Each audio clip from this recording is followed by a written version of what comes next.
বিসমিল্লাহির রহমানির রহিম। সরকারের নির্দেশনায় কলেজের ব্যবস্থাপনায় অদ্য তারিখে আমি মোহাম্মদ নুরুল আমিন, সহকারী অধ্যাপক, শহীদ জামান ডিগ্রি কলেজ, কুনিরহাট, পঞ্চগড়। আমি আজকে বিবিএ পাস কোর্সের হিসাব বিজ্ঞান প্রথম পত্র, প্রিন্সিপাল অ্যাকাউন্টিং পড়াবো। প্রিয় ছাত্রছাত্রীরা, অনলাইন ক্লাসে তোমাদের শুভেচ্ছা জানাই, স্বাগত জানাই। আশা করি তোমরা আমার এই ক্লাসটি দেখবে এবং তদনুযায়ী পড়াশোনা করবে। তো আজকের বিষয়টা হলো অ্যাকাউন্টিং ফর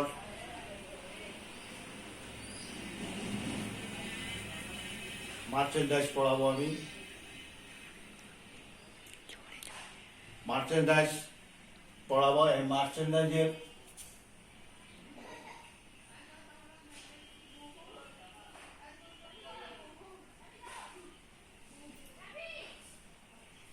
ব্যবসা প্রতিষ্ঠান, যে ব্যবসা প্রতিষ্ঠান ক্রয় বিক্রয় সংগঠিত হয়, এই ব্যবসা প্রতিষ্ঠানের মজুদের হিসাব কিভাবে সংরক্ষণ করে সে বিষয়গুলি আমি বলবো। তো প্রথমে বলি, পণ্য বিক্রয়ের উদ্দেশ্যে যে পণ্য ক্রয় করা হয়, পণ্য বিক্রয়ের উদ্দেশ্যে যে পণ্য ক্রয় করা হয় সেটাই হলো ব্যবসায়িক প্রতিষ্ঠান। অর্থাৎ ক্রয় বিক্রয় যেখানে সংগঠিত হয় এবং ক্রয় বিক্রয়ের ফলে যে পণ্যগুলি গুদামে মজুত করে এর হিসাব সংরক্ষণ করার সিস্টেমগুলো, পদ্ধতিগুলো আমি আলোচনা করব। তো 1 নম্বর পদ্ধতি হলো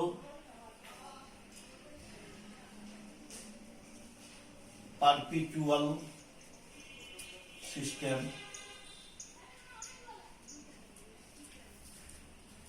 2 নম্বর হলো পিরিয়ডিক।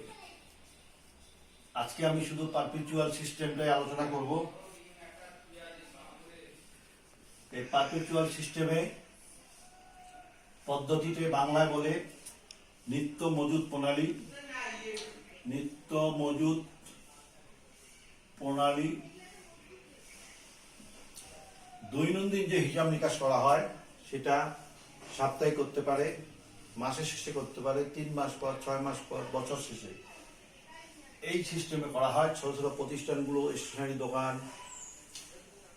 যেগুলো ক্ষুদ্র ব্যবসা প্রতিষ্ঠান, এগুলোর এই সিস্টেমে হিসাব সংরক্ষণ করা হয়। তো হিসাব সংরক্ষণ করার যে জাবেদাগুলো করতে হবে, প্রাথমিক যে হিসাবটা, সেটা হলো যখন নগদে পণ্য ক্রয় করা হবে, যখন নগদে পণ্য ক্রয় করা হবে তখন merchandise inventory debit cash account credit. এটা নগদে যখন পণ্য ক্রয় করা, যখন বাকিতে পণ্য ক্রয় করা হবে তখন, যখন বাকিতে ক্রয় করা হবে, ইনভেন্টরি ডেবিট, অ্যাকাউন্টস পেয়েবল,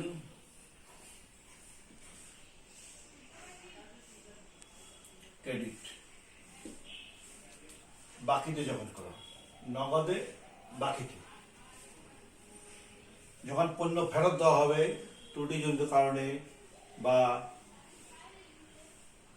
গুণাগুণ ভালো না, এই সমস্ত কারণে যে পণ্যগুলো ফেরত পাঠানো হবে, পণ্যগুলো ফেরত পাঠানোর সময় যে জাবেদাটা হবে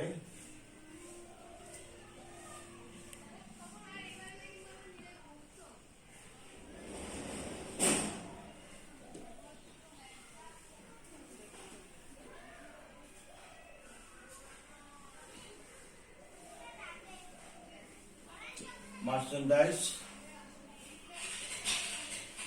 inventory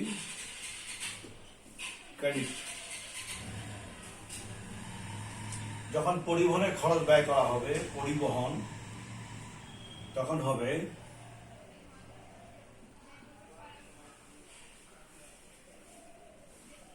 merchandise inventory debit, cash account credit. যখন বাটা সার দেওয়া হবে, বাটা থাকবে, তখন বাটা থাকবে যখন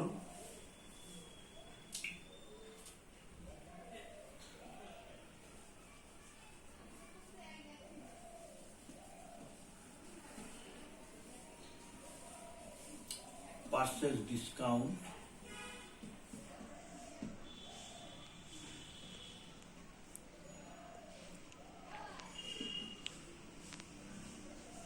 payable credit, cash account debit, purchase discount debit, account payable credit।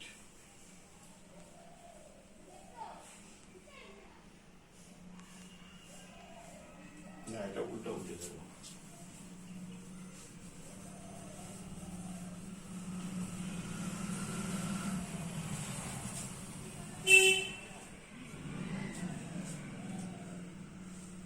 account payable debit, cash account credit, purchase discount credit।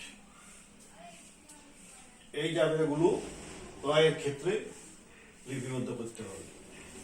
এরপরে আসলো বিক্রয়।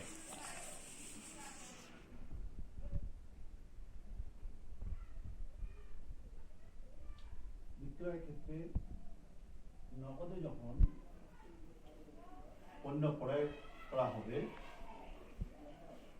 পণ্য বিক্রয় করা হবে, তখন cash account debit,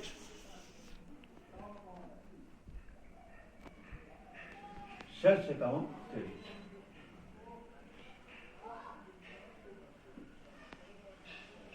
cash account debit, sales account credit. যখন বাকিতে ক্রয় করা হবে, বাকিতে বিক্রয় করা হবে, তখন account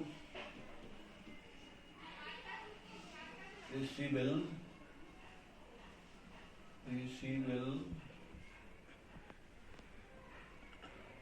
debit, sales account credit. যখন নগদে বাকিতে যখন বিক্রিত পণ্যের ব্যয় নির্ধারণ হবে,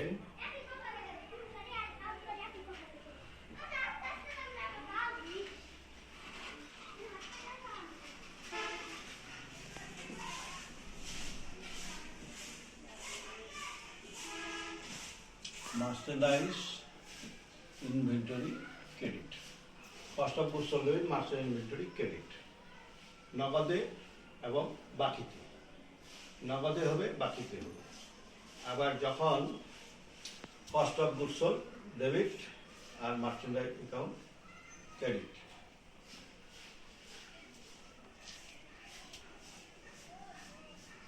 ক্রয় বাটা যখন হবে, ক্রয় বাটা যখন হবে, তার ঠিক উল্টা দিকে যাবে cash debit, sale discount debit, account receivable credit. তাহলে cash, sale discount debit, account receivable credit. যখন পরিবহন হবে, যখন পরিবহনে খরচ হবে, তখন হবে transportation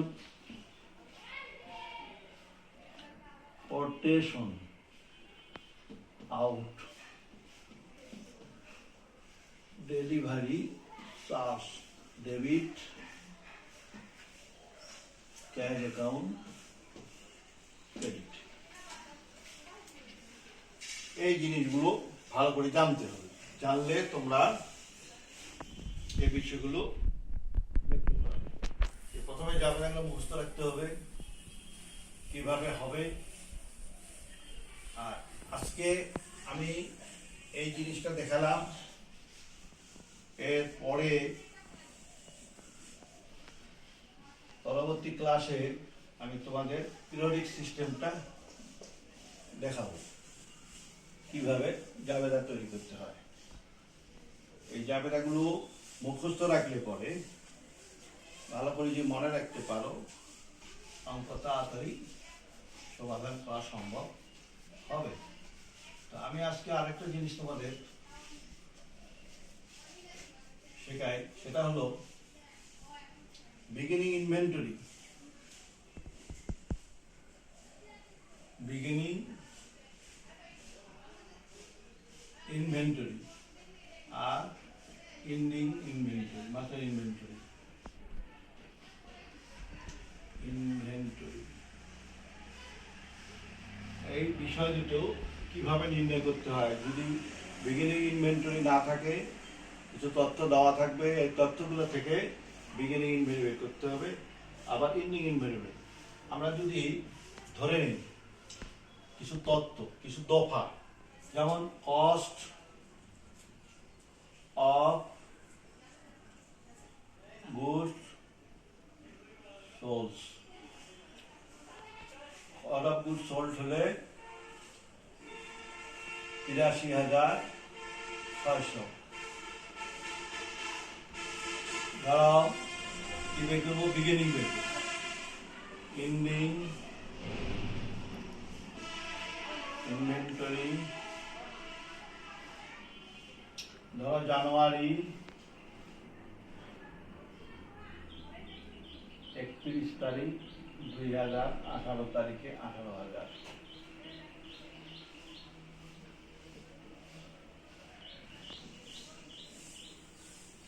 5 in ২০০০। Purchase discount ১৬০০। Sales return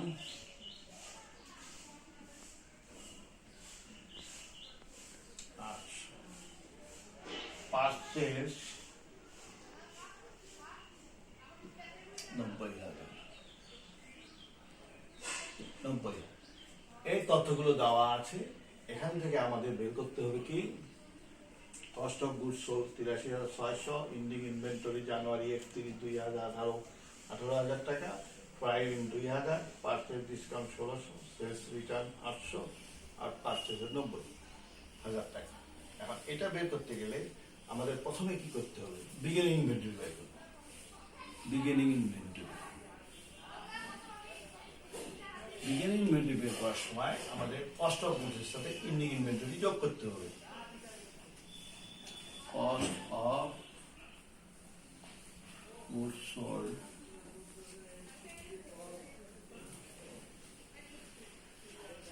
এর সাথে এন্ডিং ইনভেন্টরি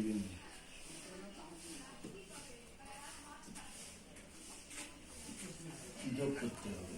কত? ১৮,০০০।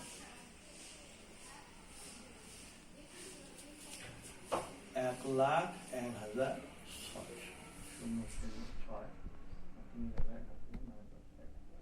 এখন নিট পারচেজ বের করতে হবে। নিট পারচেজ, এটা মাইনাস করতে হবে।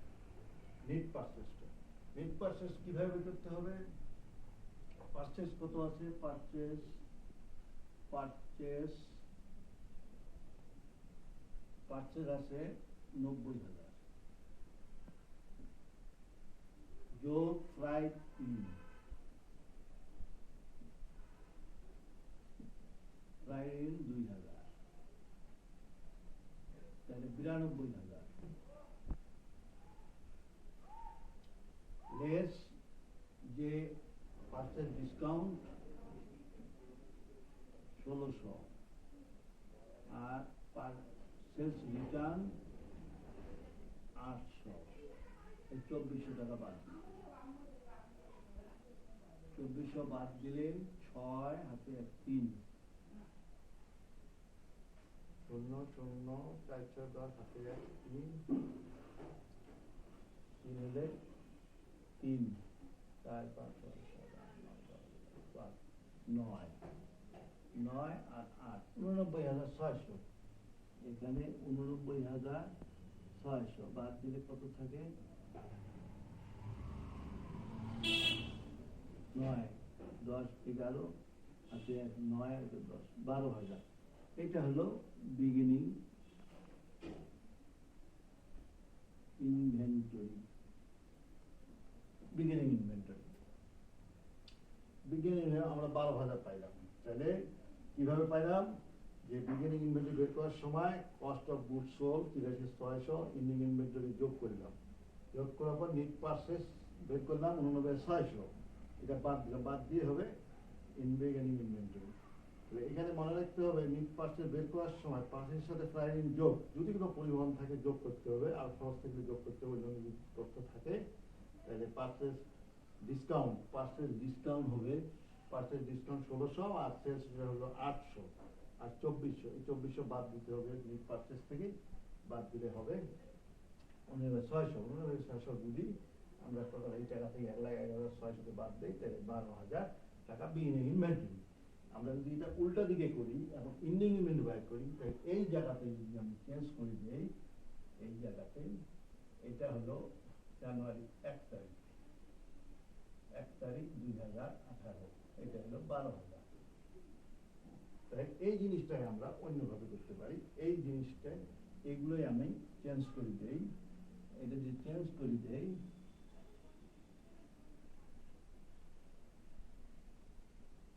এইখানে শুধু লিখব ওপেনিং ইনভেন্টরি কত? 12,000। 12,000 যোগ করলে কত হবে?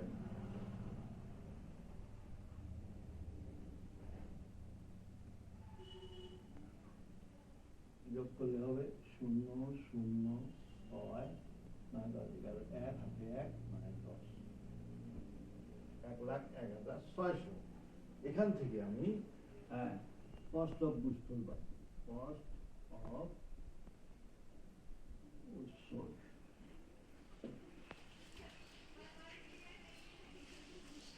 83,600, 18,000। এটা এন্ডিং ইনভেন্টরি। তাহলে আমরা কিভাবে পাইলাম? তাহলে ওপেনিং ইনভেন্টরি বের করার সময় আমরা কস্ট অফ গুডস সোল্ডের সাথে এন্ডিং ইনভেন্টরি যোগ করি নিট পারচেজ বিয়োগ করেছি, বিয়োগ করলে বিগিনিং ইনভেন্টরি পাওয়া যাচ্ছে।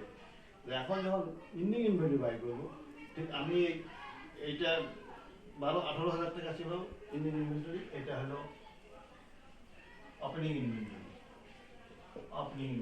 বা বিগিনিং ইনভেন্টরি 12,000 টাকা। 12,000 দিয়ে আমি এখন কি করলাম? ওপেনিং এর সাথে নিট পারচেজ যোগ করলাম, যোগ করে যেটা হবে সেখান থেকে কস্ট অফ গুডস সোল্ড বাদ দিয়ে দিলাম, তাহলে 18,000। প্রিয় শিক্ষার্থীরা, নিশ্চয়ই তোমরা বুঝতে পেরেছো, আশা করি।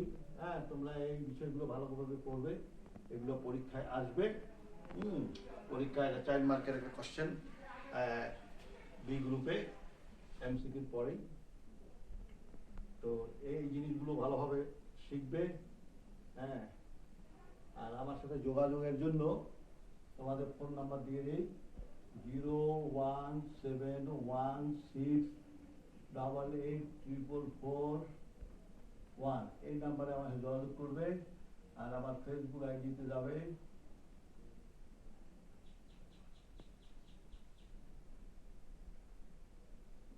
এটা সার্চ দিলে তোমরা পেয়ে যাবে। তো আজকে এই পর্যন্ত। আমি আগামী দিন তোমাদের পিরিয়ডিক জাবেদা তৈরি করাবো, সেই সাথে আরো কিছু তথ্য আছে, যেগুলো যেমন আয় বিবরণী তৈরি কিভাবে করতে হয়, কস্ট অফ গুডস সোল্ড কিভাবে তৈরি করতে হয়, এই বিষয়গুলো সম্পর্কে ব্যাপক ধারণা দিব এবং পিরিয়ডিকে জাবেদাগুলো শিখাবো।